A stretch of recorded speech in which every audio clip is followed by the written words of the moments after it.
Good morning. Sobrang init ngayong araw. Kanina akala ko uulan kasi sobrang dilim. Ngayon biglang uminit. Ay grabe. Mga sir, mga ma'am, may i-share pala ako sa inyo. May nag-PM pala sa page natin, babae. Nagtanong siya kung paano daw makakahanap ng mabuting lalaki. So wala akong masyadong alam dyan, pero sa akin lang to ha. At saka itong sasabihin ko, sana walang magalit kung may matamaan. Maghihingi na ako ng sorry sa inyo. Ito, unang-una, syempre mahalin mo muna yung sarili mo. Respeto mo muna yung sarili mo. Paano ka naman mamahalin ng isang mabuting lalaki kung ikaw mismo hindi mo mahal ang sarili mo o hindi mo man lang mabigyan ng respeto? Ikadalawa, kung ikaw yung tipong babae na kung makasuot ng shorty alos kita na yung singit, huwag ka nang mangarap ng mabuting lalaki. Kung ikaw yung tipong babae, kung makasuot ng crop top, kitang kita kung gaano kalalim ang pusod, alos kita na yung buong katawan, huwag ka nang mangarap ng mabuting lalaki, diba?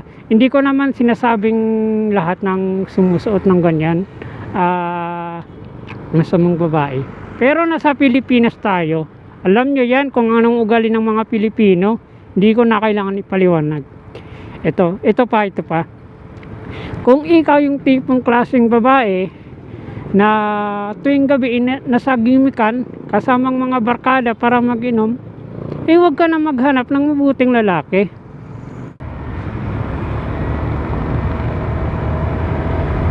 Huwag kang mangarap ng lalaking ipagsisibak ka ng kahoy kung ikaw mismo ay nagpapasibak sa kani-kaninong lalaki. Huwag kang mangarap ng lalaking aakyat ng ligaw at may dalang bulaklak kung ikaw mismo ay pinapakain mo yung teacher mong bulaklak sa kani-kaninong lalaki.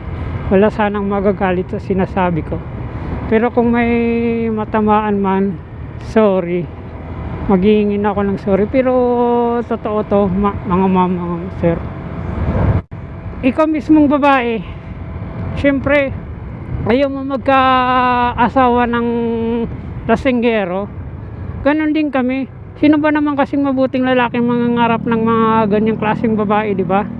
Klaseng babaeng lasinggera, tuwing gabi nasa gimikan, puro barkada, gala ng gala, wala nang ginawang mabuti, di ba? Kaya sana wala sanang magagalit. Ito, opinion ko lang naman to. Malapit na ako, sobrang init talaga. Andito na ako. Sige mga ma'am, mga sir, salamat sa panonood ng video. Uulitin ko, sana walang magalit sa mga sinabi ko.